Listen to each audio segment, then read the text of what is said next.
Good morning प्यारे बच्चों।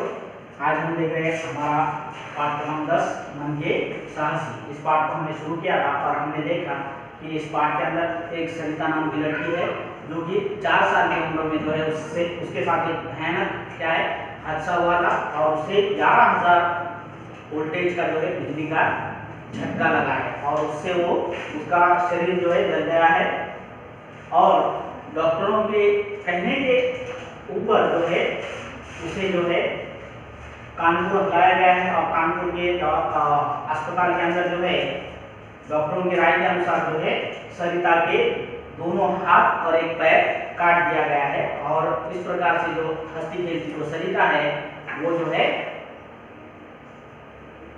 अब जो है उसके पैर और पंख कतर दिए ऐसा हो गया है जैसे कि चिड़िया के पांव और पंख कतर दिए जाते हैं उस प्रकार उसके साथ हो गया है और सारा परिवार जो है शोक में डूब गया है।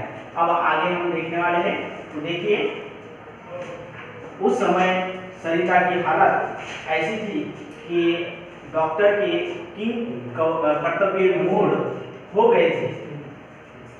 एक डॉक्टर ने तो सरिता के पिता को यह सलाह भी दी कि वह इस जीवित लाश को जिंदा रखने से बड़ी मूर्खता और कोई नहीं होगी, किंतु उसके घर वालों ने विशेष रूप से पिता विजयकांत ने परिस्थिति से लड़ने की ठानी। सरिता का हाल बुरा था, दोनों हाथ नहीं रहे, एक टांग नहीं रही, दूसरा पैर भी टेढ़ा हो चुका था, सिर के सारे बाल व त्वचा झुलस चुकी थी, स्मरण शक्ति खत्म हो गई थी। अगले कुछ वर्षों तक उसका अस्पताल में इलाज हुआ। जुलाई 1996 में उसके सिर की त्वचा का प्रत्यारोपण किया गया। उसके स्वयं अपने शरीर की त्वचा द्वारा प्रत्यारोपण किए जाने की संभावना नहीं थी। अंततः किसी और की चमड़ी द्वारा प्रत्यारोपण हुआ। उसके बाद जो पैर पीछे मुड़ा हुआ था उसे शल्य चिकित्सा द्वारा एक छड़ डालकर सीधा करने का प्रयास किया गया। पूना के सैनिक अस्पताल में उसे एक कृत्रिम पैर लगाया है। अब देखिए सरिता जो है उसकी हालत ऐसी थी कि डॉक्टर भी क्या है परेशान हो गए थे। अब देखिए एक डॉक्टर ने तो यहाँ तक कह दिया था कि ये तो क्या है सिर्फ जिंदा लाश है, लेकिन इसे जीवित रखना भी क्या है मूर्खता है, ऐसा जो है एक डॉक्टर ने कहा था। लेकिन घर वालों ने क्या है उसका बहुत ही अच्छे तरीके से ध्यान रखा, खास कर उसके पिता विजयकांत ने हर परिस्थिति से लड़ने की उन्होंने ठानी है और सरिता का हाल इतना बुरा था कि दोनों हाथ उसके नहीं रहे और एक टांग नहीं रही थी, दूसरी जो टांग थी वो भी क्या है टेढ़ी हो चुकी थी और सर के जो है उसके सारे बाल और उसकी जो त्वचा है सभी क्या है झुलस चुकी थी, जल चुकी थी। अब जो है उसकी स्मरण शक्ति भी क्या है कम हो गई थी, खत्म हो गई थी।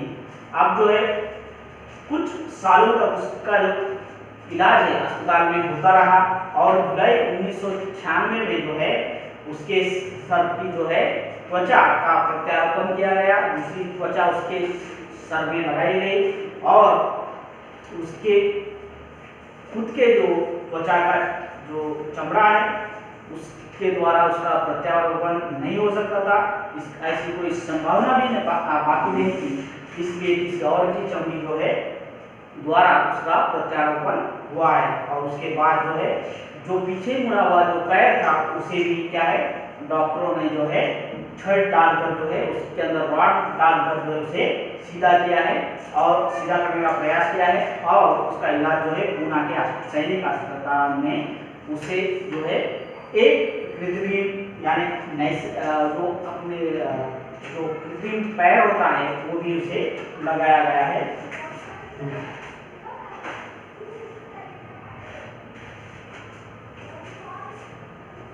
कृत्रिम पांव लगा तो सरिता के जीवन में आए ठहराव को कुछ गति मिली। उसने घूमना फिरना और खेलना शुरू किया और सरिता उस पुरानी चंचल सरिता के स्थान पर फिर से जीना सीखने की कोशिश करती हुई एक नई सरिता थी। अस्पताल में माँ और डॉक्टरों के सहयोग से सरिता ने बचे हुए पैर की सहायता से कलम पकड़ना शुरू किया। पहले कलम पकड़ी और फिर ब्रश पकड़कर रंगों से खेलना शुरू कर दिया। रंगों को देखकर सरिता को लगता कि उसकी दुनिया फिर से रंगीन हो गई है, किंतु सरिता के संघर्षों की कहानी अभी काफी लंबी थी। उसे बड़े मुश्किल से मोहनदास करमचंद गांधी विद्यालय में दूसरी कक्षा में दाखिला मिला। तब तक सरिता बहुत अंतर्मुखी हो गई थी। अब देखिए, सरिता को जो है कृत्रिम पैर लगाया गया है और उसके बाद जो है उसकी जो जिंदगी रुक गई थी वो आगे बढ़ने लगी है धीरे धीरे। और उसने जो है अपनी माँ और डॉक्टरों के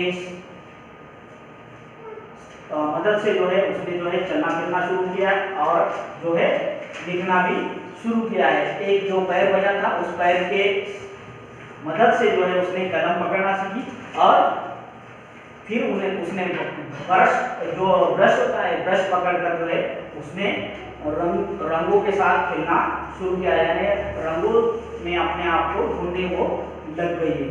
लेकिन जो है सरिता के संघर्षों की कहानी यहाँ खत्म हुई थी क्या? नहीं।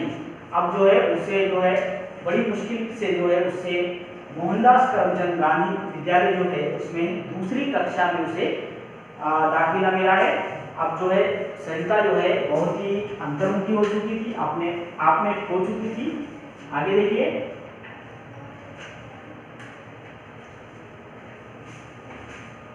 उसे देखकर सब लोग कौतूहलवश पैरों से लिखने वाली एक अजीबोगरीब लड़की को देखने के लिए उसके पास खड़े हो जाते थे। इस प्रकार के लोग सहानुभूति के स्थान पर कई बार उसे मानसिक रूप से चोट पहुंचाने से भी बाज न आते, पर उसे स्कूल के अध्यापक और सहपाठियों का पूरा सहयोग मिला। कुछ समय बाद सरिता के पिता का तबादला नागपुर हो गया।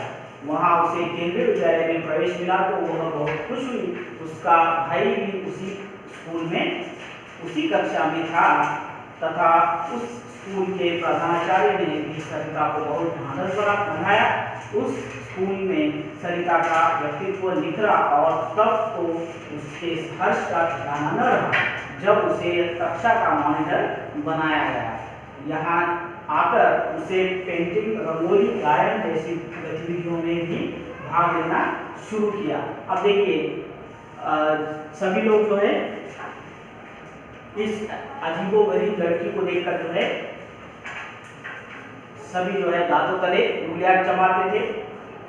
सभी जो है उसे देखने के लिए जो है चारों ओर जमावड़ा बनाते थे। क्यों बनाते थे? क्योंकि उसके दोनों हाथ जो है कट चुके थे, एक पैर कट चुका था और एक पैर जो था वो टेढ़ा था, लेकिन उसने उसके मदद से जो है पैर की मदद से जो है उसने लिखना शुरू किया और जो है चित्र बनाना भी उसने शुरू किया है। उसे देखने के लिए सभी लोग जो है चारों ओर उसके जमावड़ा बना के दिया करते थे। और कुछ लोग तो ऐसे थे जो कि उसको जो है मानसिक रूप से भी उसे परेशान किया करते थे। अब देखिए, कुछ दिन बाद क्या हुआ, सरिता के पिता का तबादला कहाँ हो गया है? नागपुर में हो गया है। अब जो है उसे केंद्रीय विद्यालय में भी दाखिला मिल चुका है। इस वजह से सरिता जो है बहुत ही खुश हुई है। वहां पर उसका भाई भी उसी स्कूल में पढ़ाई करता था और सरिता को जो है वहाँ के जो प्रधानाचार्य है वो भी उन्होंने भी बहुत ज़्यादा हिम्मत दी है उसे, सरिता को, और उस स्कूल में सरिता का व्यक्तित्व बहुत ही ज़्यादा निखरा है, खिला है और उसके खुशी का वहाँ पर ठिकाना नहीं रहा। कब नहीं रहा? जब उसे कक्षा का मॉनिटर बनाया गया और यहाँ आकर उसने पेंटिंग, रंगोली और गायन जैसी गतिविधियों में भी भाग लेना शुरू कर दिया था। अब आगे देखिए, सरिता की रंगों से दोस्ती ने उसको एक नई पहचान दी। राष्ट्रीय बाल भवन द्वारा प्रारंभ की गई बालश्री सम्मान योजना में सरिता ने भाग लिया। इलाहाबाद बाल भवन में से स्थानीय स्तर पर चुनी गई सरिता ने कानपुर में क्षेत्रीय बालश्री शिविर में भाग लिया और वहां से चुनी जाने के पश्चात दिल्ली के राष्ट्रीय बालश्री शिविर में भाग लिया। बालश्री योजना में भाग लेने की घटना के बाद उसके जीवन की दिशा ही बदल गई। अब देखिए सरिता जो है रंगों से दोस्ती हो चुकी थी उसकी, और उसने अपने आप एक अलग पहचान बना दी है। राष्ट्रीय बाल भवन द्वारा जो आयोजित की गई बालश्री सम्मान योजना, इसके अंदर जो है सरिता ने भाग लिया है। पहले तो उसने इलाहाबाद बाल भवन से स्थानीय स्तर पर क्या है वो चुनी गई है। बाद में जो है सरिता जो है कानपुर में क्षेत्रीय बालश्री शिविर में भी उसने भाग लिया, और वहां से भी वो चुनी गई है। और वहां पर जो है उसका सिलेक्शन होने के बाद, चुनने के बाद उसके पश्चात जो है दिल्ली के राष्ट्रीय बालश्री शिविर में उसने भाग लिया है। और बालश्री योजना में भाग लेने की घटना के बाद उसके जीवन में जो है बदलाव आना शुरू हो गया है, और उसके जीवन की दिशा बदल रही है। यहाँ तक हमने देखा है। अब देखिए इस पाठ में आएंगे नए शब्द की कर्तव्य गुण, यानी यह ना समझ पाना कि अब क्या करना चाहिए। प्रयास यानी प्रयत्न, प्रत्यारोपण यानी किसी चीज को दूसरी जगह लगाना, कृत्रिम यानी बनावटी नकली या जो असली न हो, ढांढस बांधना यानी क्या साहस उत्पन्न करना। इस प्रकार से ये पाठ हमने देखा। इसके आगे का भाग हम हमारे अगले वीडियो में देखेंगे।